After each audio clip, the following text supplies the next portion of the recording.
हरि हरि ओम। ओम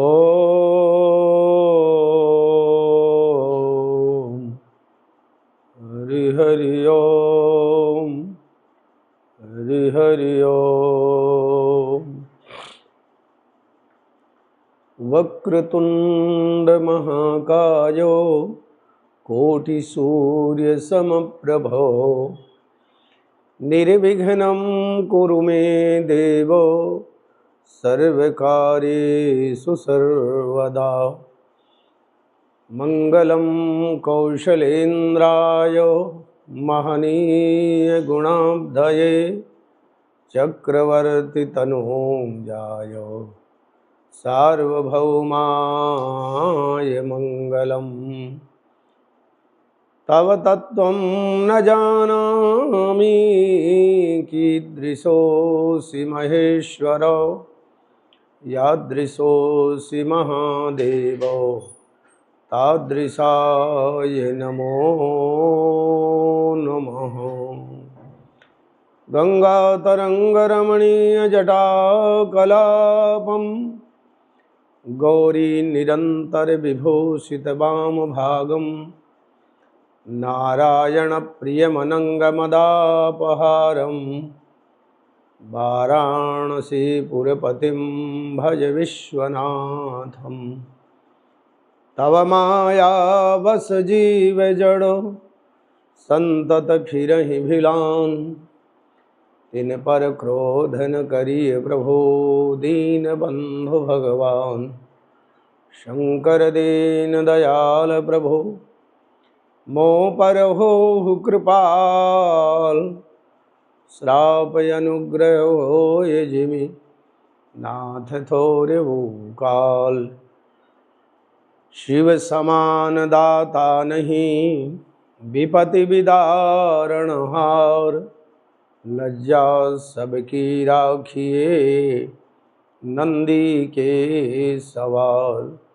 श्रृंगी शूली धूर जटे कुंडले त्रिपुरारी वृषाकवर्दी मनोहरो मृत्युंजय कामारी मृत्युंजय कामारी। नारायणं नमस्कृत्यो नरं चैव नरोत्तमं देवीं सरस्वतीं व्यासं ततो जयमुदीरयेत् ततो जयमुदीरयेत्। बोले शंकर भगवान की हर हर महादेव।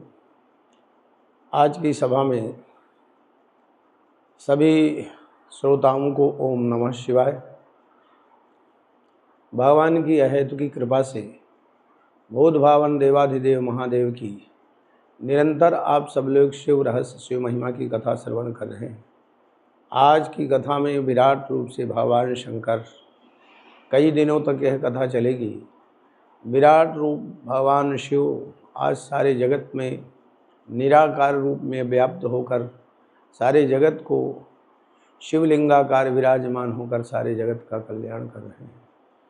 अनंत रूपों में शिव शक्तियाँ विराजमान हैं और भक्तों के मनोरथों को पूर्ण कर रहे हैं। भगवान शंकर के उन अनंत अवतारों में सद्योजात, वामदेव, तत्पुरुष, अघोर और ईशान कल्प प्रमुख रूप से माने जाते हैं। सद्योजात भगवान का अवतार भगवान शंकर स्वयं सद्योजात के रूप में अवतरित होते हैं।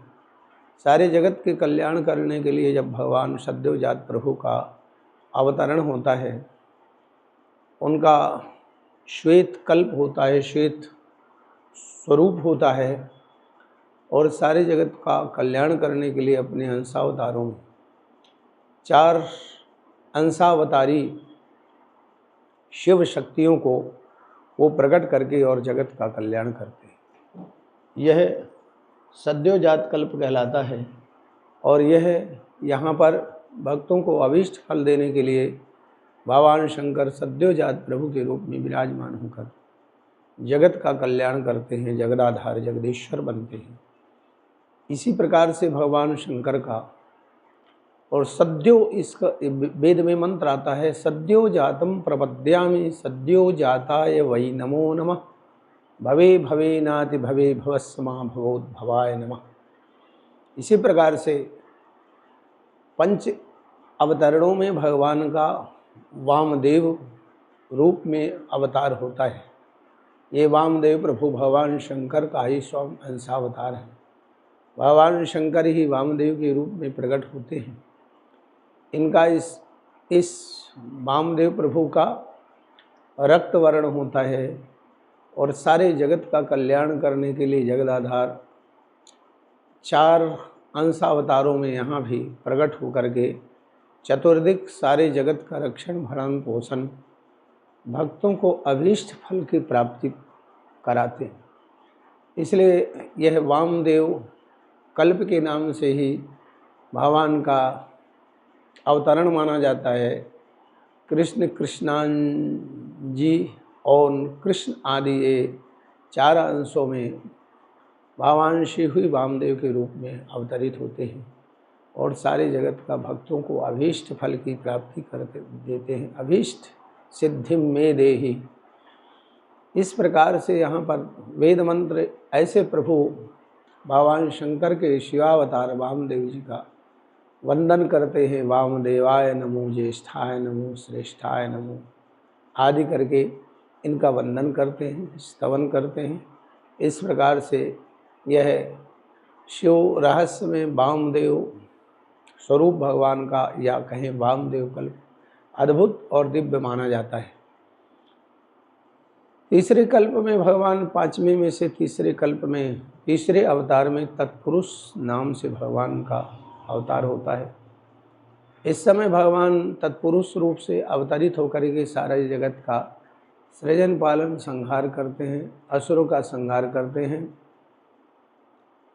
और यहाँ भी 4 स्वरूपों में भगवान अंशावतार में पुनः उन तत्पुरुष के रूप में भी, तत्पुरुष के अंशावतार 4 स्वरूप में धर्म अर्थ काम मोक्ष चतुर्विध पुरुषार्थ भक्तों को प्रदान कर ये अभय करते हैं। इस प्रकार से यहाँ इनका पीत वर्ण बताया गया है। ये पीत वर्ण हैं, पीत वर्ण के हैं, विकारों का दमन करने वाले हैं, संसार की रक्षा करने वाले हैं। भवबंधन, जो जगत के संकट के बंधन हैं, उन बंधनों से निवृत्त कर और भगवान सब कुछ प्रदान करने वाले हैं तत्पुरुष भगवान। वेदों ने इनका स्तवन किया है, तत्पुरुषाय विद्महे आदि कह के इनका तत्पुरुषाय विद्महे कह के और इनका स्तवन वंदन करके इनकी स्तुति की है। इसे शिव जी की शिव गायत्री भी मानी जाती है। तन्नो रुद्रः प्रचोदयात्। तो भगवान शंकर का स्तवन किया है। सारे जगत का कल्याण करने के लिए भगवान विराजमान है। चौथा अवतार भगवान का अघोर है। ये कृष्ण वर्ण है भगवान का अघोर कल्प में। और भगवान शंकर अघोर रूप में जन्म लेकर यहाँ पर इनके भी 4 अंशावतार अवतरित होकर के भक्तों का कल्याण करते हैं, जगत का कल्याण करते हैं। यह अघोर कल्प कहलाता है। और विद्वान वैदिक मंत्रों के द्वारा अघोरेभ्योत घोरेभ्यो घोर घोर तरेभ्य सर्वेभ्य सर्वेभ्य नमस्ते अस्तु रुद्र रूपेभ्य। ये रुद्र रूप ही भगवान का है। इनका स्तवन और वंदन किया गया है। अघोर कल्प में भगवान शंकर ने अघोर रूप धारण करके इस जगत का कल्याण किया है। 5वां ईशान रूप में ईशान सर्वदेवानां ईश्वर सर्वभूतानां आदि कह के भगवान शंकर को पूजन किया गया है, वंदन किया गया है, स्तवन किया गया है। यहाँ पर सम्मिश्रित वर्ण की भगवान शिव ईशान रूप में विराजमान होकर के जगत का कल्याण करते हैं, जगदाधार जगदीश्वर बनते हैं। और इनकी भी 4 शक्तियाँ उत्पन्न होकर के भक्तों को अभय प्रदान करती। तो इस प्रकार से भगवान के ये पंच पंचावतार ये विशेष रूप से भगवान के बताए गए हैं। जैसे 10 महाविद्याएं हैं, उसी प्रकार से भगवान शंकर के 10 महान शक्तियों का आविर्भाव महाकालेश्वर के रूप में, तारेश्वर के रूप में और अनेक रूपों में 10 जैसे 10 महाविद्याओं के नाम हैं, उसी प्रकार से भगवान शंकर के दशावतारों की बात आती है। भगवान दशावतार लेकर के सारे जगत का कल्याण करते हैं, अभय प्रदान करते हैं। इस प्रकार से भगवान शंकर के अनंतानंत रूपों में नंदकेश्वर भगवान से सनत कुमार जी ने स्वयं पूछा है कि आप भी भगवान शंकर के अंशावतार हैं, भगवान शंकर के अंश माने जाते हैं। मैं निवेदन पूर्वक आपसे पूछना चाहता हूँ कि कृपा करके आप ही अपने अवतरण का प्रसंग कहें कि आपका अवतार धरती में आप भगवान शंकर के अंशावतार कैसे माने जाते हैं। नंदकेश्वर भगवान शंकर जी का ध्यान करते हुए और अपने अवतरण का प्रसंग सुनाते हुए सनकादिक ऋषियों को वर्णन करते हैं। कहते हैं, एक बार मेरे पिता, मैं अपनी उत्पत्ति का कारण बताता हूँ, एक बार मेरे पिता शिलाद ऋषि ने बहुत दिनों तक तपस्या भगवान की भगवान शंकर की घोर तपस्या की। और भगवान शंकर जब प्रसन्न हुए तो उनसे वरदान में मांगा कि आप कृपा करके मुझे ऐसा पुत्र दीजिए कि जो सदा सर्वदा अमर रहे और वो आपका भक्त भी रहे। भगवान शंकर बड़े दयालु थे। भगवान शंकर ने तथास्तु कह के यह वरदान दे करके अंतर ध्यान होते हैं। और मैं ऐसे पुत्र के लिए कठोर तप करता रहा, निरंतर तप करता रहा। मेरा तप पूरा हुआ। मेरा जो अनुष्ठान था जब वो पूरा हुआ तो मैंने ऋषियों मनीषियों को बुलाकर उस अनुष्ठान का तप की पूर्णाहुति करने के लिए यज्ञ करना चाहता था। मेरे पिताजी यज्ञ करना चाहते थे। उस समय जब धरती को हवन कुंड के लिए खोदा जा रहा था, उसी समय मैं देदीप्य रूप में प्रकट हुआ। जब देदीप्य रूप में मैं शिवावतार भगवान शंकर के ही समान मेरा स्वरूप था और मैं प्रकट हुआ तो मेरे पिताजी बड़े गदगद हुए। ऋषि मनीषियों ने सभी ने वंदन किया, अभिनंदन किया। मेरी माँ भी बहुत प्रसन्न हुई और देखते देखते मैं बालक के रूप में परिणित हुआ। जब बालक के रूप में परिणित हुआ, बड़ा उत्सव मेरे पिताजी ने मनाया और निरंतर उत्सव मनाते मनाते जब मेरा समय बाल्यावस्था थोड़ी कुछ ठीक हुई, मेरे पिताजी ने मुझे वेदों का स्वाध्याय, शिलाद ऋषि ने वेदों का, पुराणों का, उपनिषदों का सबका बहुत सुंदर दिव्य अध्ययन कराया और कम अवस्था में मैं समस्त वेदांग से पारंगत हूँ। समय व्यतीत होता रहा। थोड़े दिनों के बाद में वहाँ एक मेरे पिता के यहाँ, चूँकि मेरे पिताजी संतों के प्रति बड़ा भाव रखते थे, मित्रावरुण राम नाम के एक ऋषि पधारे। मेरे पिताजी ने प्रणाम कराया, दंडवत कराया। मैंने प्रणाम किया, दंडवत किया और फिर पिताजी ने मेरे विषय में और ऋषि मित्रावरुण से पूछने लगे, कृपा करके आप बताइए इस मेरे बेटे का भविष्य क्या है। मेरी सराहना करते ही कम अवस्था में वेदों का अध्ययन करने ना, ओजस्वी तेजस्वी होना, ये कोई सामान्य नहीं है। लेकिन मुझे ऐसा लगता है इस बालक की अवस्था थोड़ी कम है, ये अल्प आयु है। ये सुनकर मेरे पिता शिलाद ऋषि नंदकेश्वर भगवान वर्णन करते हैं, बहुत दुखी होते। दुखी पिताजी निरंतर मेरे प्रति जब चिंतित रहते तो एक दिन मैंने पिता से पूछा कि पिताजी, आप सदा सर्वदा कुछ चिंतित रहते हैं और आपकी चिंता का कारण क्या है।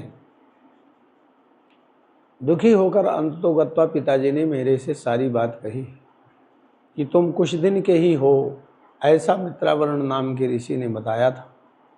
मैंने आत्मविश्वास और शिव तत्व का वेता होने के नाते अपने पिताजी को आश्वासन दिया कि मैं शिवावतार हूँ, मुझे मृत्यु से भय नहीं है, मेरी मृत्यु नहीं हो सकती, कालांतर में भी मेरी मृत्यु नहीं होगी, पिताजी आप निश्चिंत रहें। फिर भी मैं भगवान शंकर का महामृत्युंजय मंत्र जप कर और उनकी कृपा प्राप्त कर सब कुछ प्राप्त कर लूँगा, आप निश्चिंत रहें।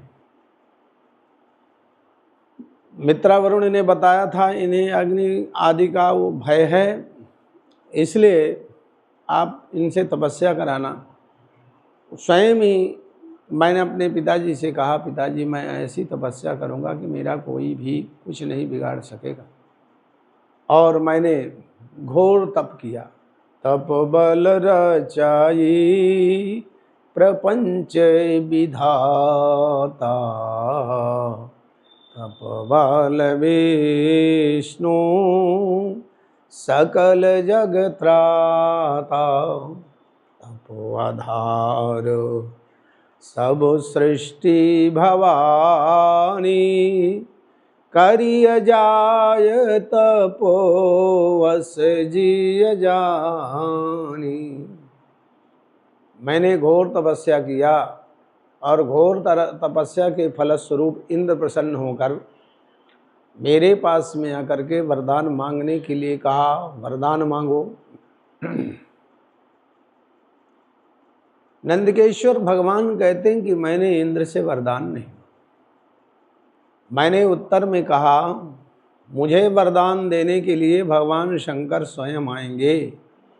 भगवान शंकर के अलावा मैं किसी से भी वरदान और याचना किसी प्रकार की नहीं कर सकता। उसी समय नाराज होकर के इंद्र, बिजली तड़की, अग्नि का भय हुआ, लेकिन मैं उससे भयभीत नहीं हुआ। इंद्र अंतर ध्यान हुए, लेकिन मैं जब भयभीत नहीं हुआ, उसी समय भगवान शंकर, आशुतोष चंद्रमौलेश्वर भगवान शंकर जी विराजते हैं, मुझे आशीर्वाद देते हैं और कहते तुम तो मेरे अंशावतार हो, तुम्हें किस बात का मृत्यु का भय है। तो मैं और मुझे अपने साथ अपना गणों का नायक बना करके, गणों का मालिक बना करके रख लिया है।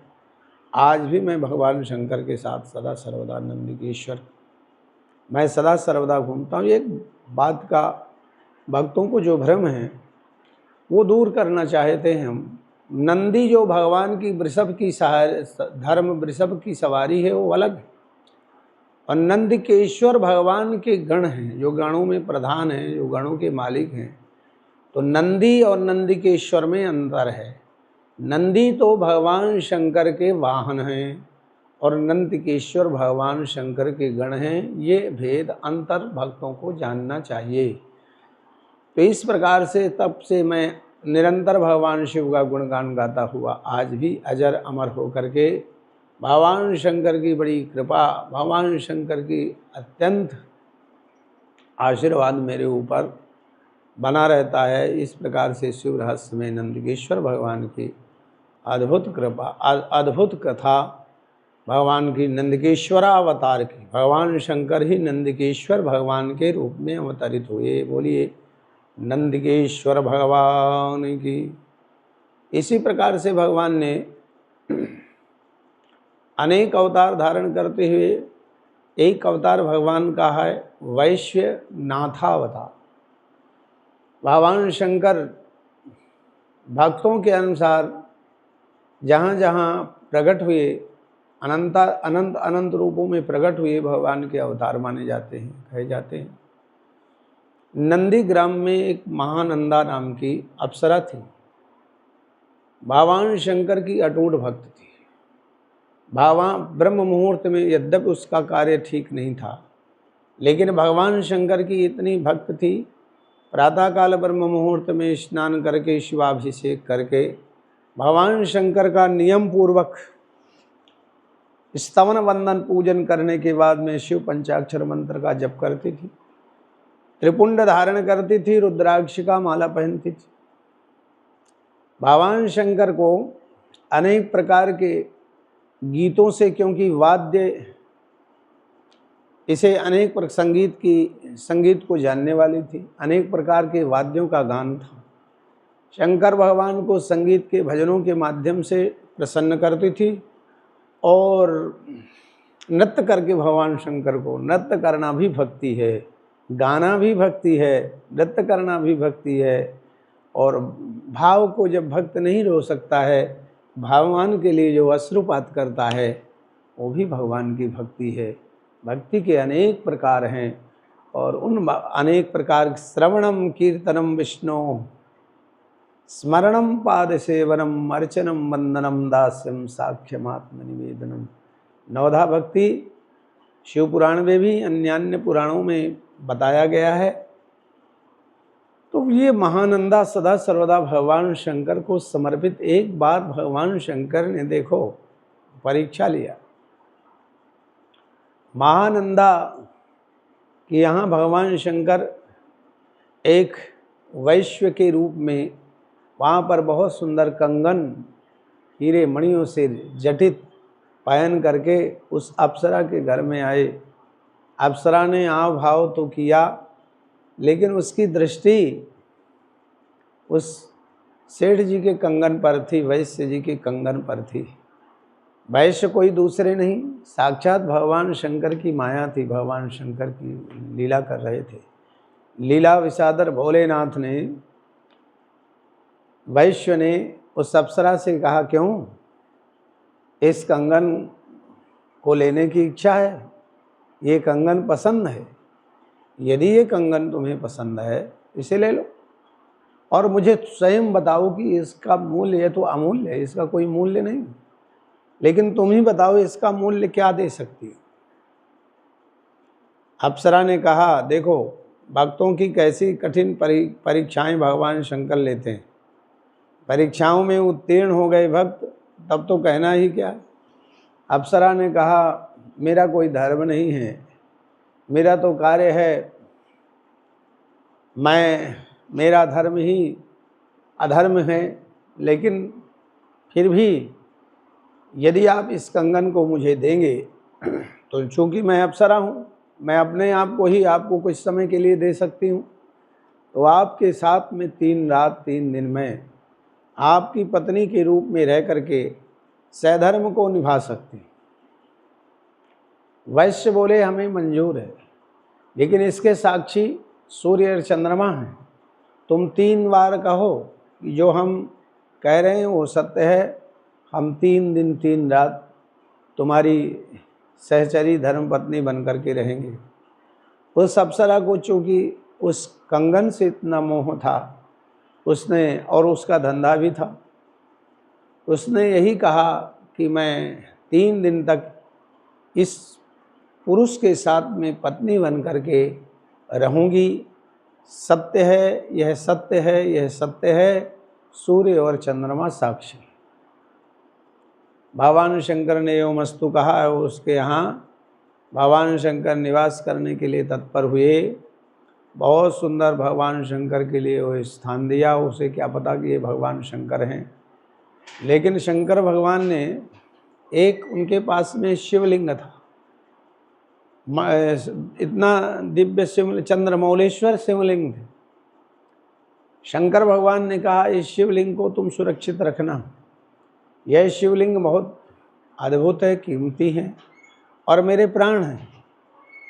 ये शिवलिंग यदि नहीं रहे तो मेरा रहना संभव नहीं है। ऐसा समझा बुझा करके भगवान शंकर विश्राम करने के लिए गए, और जब अप्सरा भी भगवान शंकर के पास विश्राम करने के लिए प्रस्थान किया तो आवाज़ आई, मंडप में हवा के साथ में अग्नि लग गई है और भयंकर अग्नि पूरे तुम्हारे महल को, भवन को जला रही।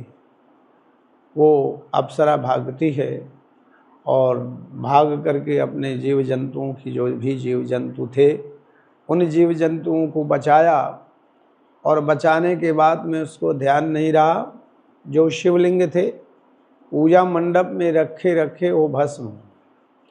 जब वो पूजा मंडप में रखे रखे भस्म हो गए, अग्नि शांत हुई, तो वैश्य ने पूछा कि मेरे वो जो शिवलिंग थे उनका क्या हुआ? बचे कि नहीं, ये सब शिव माया थी, शिव रहस्य था। देखा तो जल करके भस्म हो गए थे। वैश्य ने कहा कि मेरे अमूल्य शंकर जी को की सुरक्षा आपने नहीं की, आप अपने वादे पर निष्फल रहे, अब मैं इसी अग्नि में जल करके भस्म हो जाऊं। और भगवान की ऐसी लीला कि भगवान शंकर उस स्वरूप पर अग्नि में प्रवेश करके अपने आप का देहोत्सर्ग कर दिया है। अब पूरी रात वैश्या वो अप्सरा पक्ष दुखी होती रही, पश्चाताप करती रही। प्रातःकाल मन में विचार किया, मेरे कारण इतने शिव भक्त ये वैश्य यहाँ पर जल के भस्म हो गए, मेरा कर्तव्य बनता है कि मैं भी इसी अग्नि में जल करके भस्म हो जाऊं। लेकिन मेरे पास में जितनी धन संपदा है, उस धन संपदा को मैं यथा योग्य लोगों को बांट दूं। ब्राह्मणों को बुलाकर उस अप्सरा ने, महानंदा ने यथा योग्य जितनी भी संपत्ति थी उस संपत्ति को दान कर दिया। और दान करने के बाद अपने आप को उस अग्नि में प्रवेश करने के पहले भगवान शंकर से प्रार्थना की है, प्रभु अन्य दिनों की अपेक्षा आज की जो मेरी पूजा है, पुष्पाणि सन्तु मम देव दशेन्द्रियाणि, धूपोर्गुरोर्वपुरिदं हृदयं प्रदीपः, प्राणाहविषु करजानि नवाक्षतास्ते, पूजा फलं व्रजत साम्प्रत मे सजीवः। मम दशेन्द्रियाणि पुष्पाणि सन्तु, हे प्रभु मेरी जो 10 इंद्रियां हैं वो पुष्प हो जाएं। धूपोर्गुरोर्वपुरिदं, धूप और गूगल मेरा ये शरीर हो जाए। हृदयं प्रदीपः, मेरा जो हृदय है वो ज्योत बन जाए। प्राणां हविष, मेरे जो प्राण हैं वो हवन सामग्री बन जाएं। करजानि नवाक्षतास्ते, मेरी जो हाथ की उंगलियां हैं अक्षत बन जाएं। पूजा फलम व्रजत साम्प्रत मे सजीवः, इस प्रकार से जो मेरी की गई पूजा है इसे स्वीकार करो।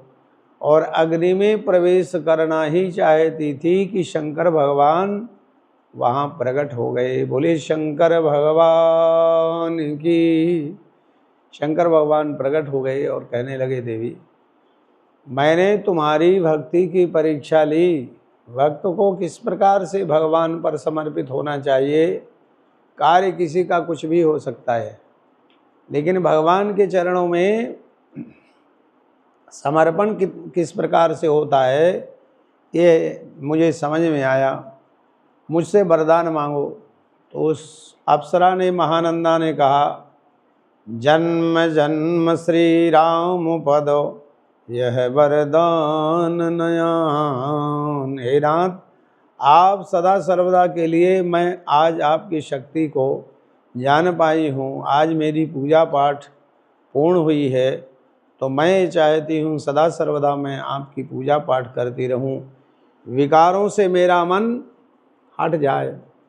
और जो मैं धन के लिए ही अपने तन को बेच रही थी, वो मेरी बुद्धि भगवान, हे प्रभु आपकी शरण में हूँ, वो समाप्त हो जाए। मेरे अंदर के जो विकार हैं ना, उन विकारों को मैं समाप्त करके आपका सदा सर्वदा यावत जीवन भजन पूजन करती रहूं। आप सदा सर्वदा के लिए मेरे पास में विराजमान हो जाइए।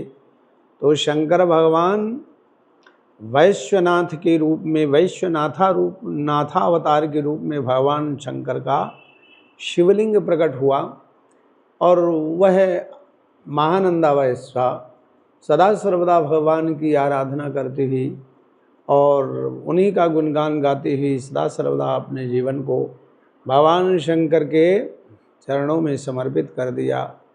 जीव जब उस ब्रह्म की, शिव तत्व की शरण में जाता है तो एक ऐसा समय आता है, कहते हैं ना, करत करत अभ्यास ते जड़मति होई सुजान। और रसरी आवत जात ते शिल पर परत निशान।